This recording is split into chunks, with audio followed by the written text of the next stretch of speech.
Now to the scramble in the Republican Party for its soul. And those who just cannot reconcile that Donald Trump will be their nominee, including one Mitt Romney, who we are told has been scrambling to find a third-party alternative.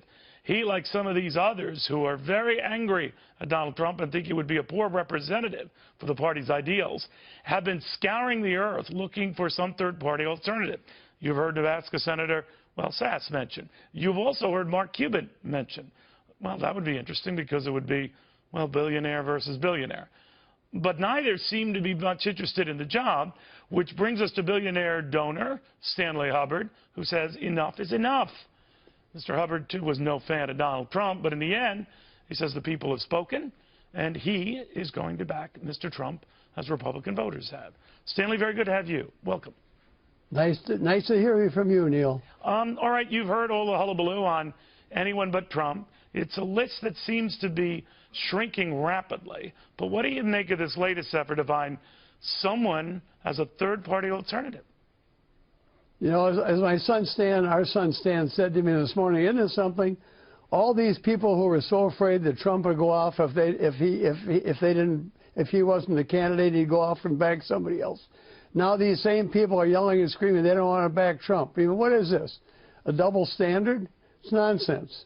All right, but you overcame your own doubts about the guy early on. He was not your first choice, even your second choice. But at the end, I think, for your last visit with me, you said, he's still a better choice than Hillary Clinton. Is that the gist of it? Well, you know, what I've been thinking about this, and, there was a great general, George S. Patton.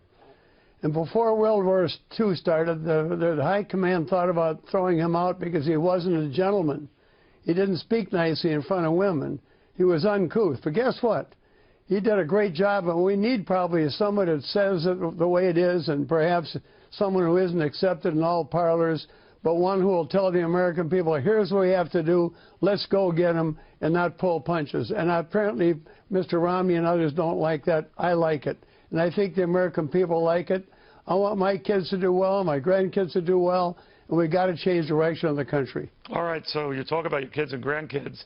You just tell them to cover their ears if Donald Trump is speaking sometimes, or what? Well, I think I haven't heard him use too much bad language over the air, so when he's speaking, he's tough.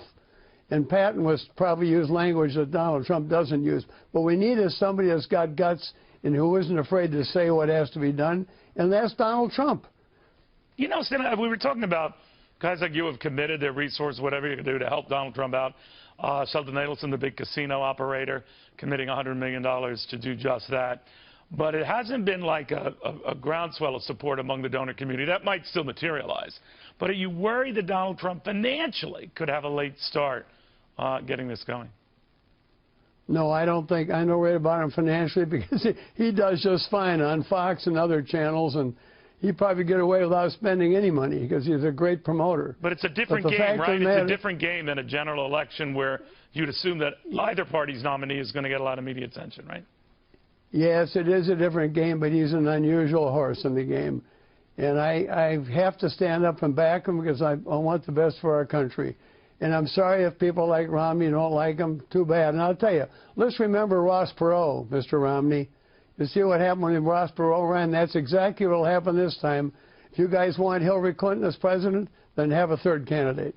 You know, I've been trying to understand the logic, Stanley, behind this push for a third-party candidate. And one of the folks behind it was telling me the candidate doesn't have to win outright, but deny anyone from, if I understand this logic, getting the 270 electoral votes necessary. Yeah, throw it in the Congress. And then it's thrown into Congress, and there you have presumably a Republican House that would err on the side of, in this case, not Mr. Trump, but whoever this third-party candidate is. Now, I think I've got that thinking right, but what do you think of that? I think it's nuts. And I'll tell you something. I'm very well off. I've been lucky, but I think of myself as a common guy. I can talk to anybody, be with anybody, and Donald Trump's that way. And I think that the people who think of themselves as better than the rest of us better get on board because it's going to be too late if they try and get behind a third candidate. Do you worry that the media has gone, no matter what side you're politically, kind of overboard on looking and digging up Donald Trump's personal life, his relationships with women, what he has said to women.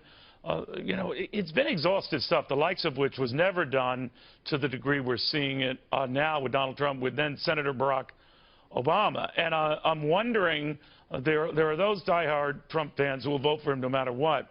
But does it hurt him coming out the gate, planting seeds of doubt in people? Are you worried about that? Well, you know, Hillary Clinton said he's a loose cannon. And maybe he is, but maybe what we need is a loose cannon that isn't afraid to shoot what has to be shot. Hillary Clinton is a forward-aimed cannon trying to maintain her status quo in the special deals. And I'll tell you, I don't care about the parlor games, and I don't care about he said, she said. I want someone who can do the job, and I think when the American people stop and think about it, they're going to want someone who will do the job. This isn't a class in etiquette. This is a class in getting things done.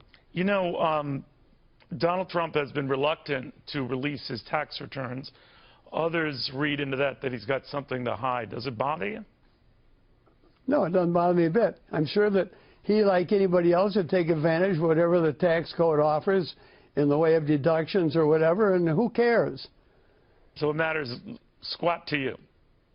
It matters squat, because I don't want a person who can get the job done. I don't care what their tax return says. Okay. Now let's say on his positions on tax cuts, he dialed back one potential tax cut for the upper income. He later described it from his original top rate of 25%. That might go up a little bit. He said people confused that to think that he was going to raise the present top rate at 39.6% higher. But some seized on that, Stanley, as I'm sure you've heard, that he pivots a bit too much. He doesn't leave people with a sense of consistency. Does that bother you? No, I hope he wouldn't be consistent and locked into something that doesn't make sense. He's not a professional politician, Neil. He's a guy who's looking for the right way, and the right way is to consider all sorts of ways and means to get things done. And if he were locked into a position, I'd say no. A flip-flopper, he's not a flip-flopper. He's a person who's trying to decide the right course, and he's listening to a lot of people and a lot of opinions, and he's got to finally decide what to do. It's a little early. All right, now you're pretty big dude in the investment in the media community and elsewhere, pretty savvy read of value out there. There's been some concern raised by hedge fund managers and the like who aren't quite sure, you know, Donald Trump is their friend. They're not too thrilled with Hillary Clinton, but they're not too thrilled with him. How do you explain to them that when push comes to shove, better to push for Donald Trump than Hillary Clinton? Well, better to push for Donald Trump is because he really believes in the free enterprise system, not in a system that rewards our friends with certain government rules that let them get ahead while others can't. Take example Google. They want to have a free frequency given to them nationally. Well, baloney. And I think that's what they'd like their friends to do for them. You know, they're big friends of the White House. I want a president who wants everybody to have an equal chance to get ahead, no special favors for anybody, and I think that's Donald Trump. And I don't think hedge fund operators should be treated any different than anybody else, and neither is Donald Trump. So if I were a hedge fund operator, I have to think what's the best for my country, not what's the best for my pocketbook today. My wife and I don't take Social Security and Medicare because we figure our country doesn't need to have us and others in our income class take that kind of position. So I'm for Donald Trump. I'm for the common man. I'm for getting rid of all the ridiculous rules and regulations that make it impossible for a newer, younger person to get ahead in the world.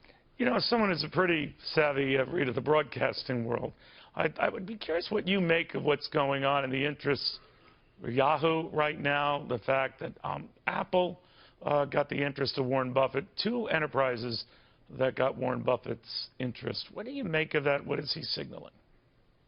I'm not an expert on that, and I don't know that much about the Internet. What I do know is that something like 40% of all viewing is to local TV stations, and that's the business I'm in. We're free over the air. We present the news, as does Fox, and I'm not very worried about Apple or anybody else because nothing easier than looking at your TV set. You're right about that. Warren Buffett, when he does stuff, do you pay attention, Stanley, or do you just say, all right, Warren Buffett just did something interesting? Well, I say he did something interesting because I'm a businessman. I operate my business. Right. And my family operates our business, and the people we work for, I'm not a big investor, so What Warren Buffett says is for people who are investors. I'm an operator. I'm not an investor. Okay, real quickly, we're talking about the environment right now. As you probably heard over the weekend, President Obama criticized Donald Trump at a Rutgers graduation without calling him out by name, essentially saying the guy's ignorant. What do you make of it? Well, I don't think he's at all ignorant, and I think for Obama to say that would make me think that maybe Obama better do a little bit of studying about Donald Trump, because he's been a lot more successful in the world other than politics than I think Obama will ever be. Stanley, so I'll go with success every day. I understand. You know, try not to gray these issues, Stanley. Speak your mind, because it's hard to know where you're coming from sometimes. I will. Stanley Hubbard, CEO, Hubbard Broadcasting, much, much more, essentially telling Republicans, get in line, get with it, wake up, smell the political coffee. Stanley, thank you very much. You bet. Take care. All right.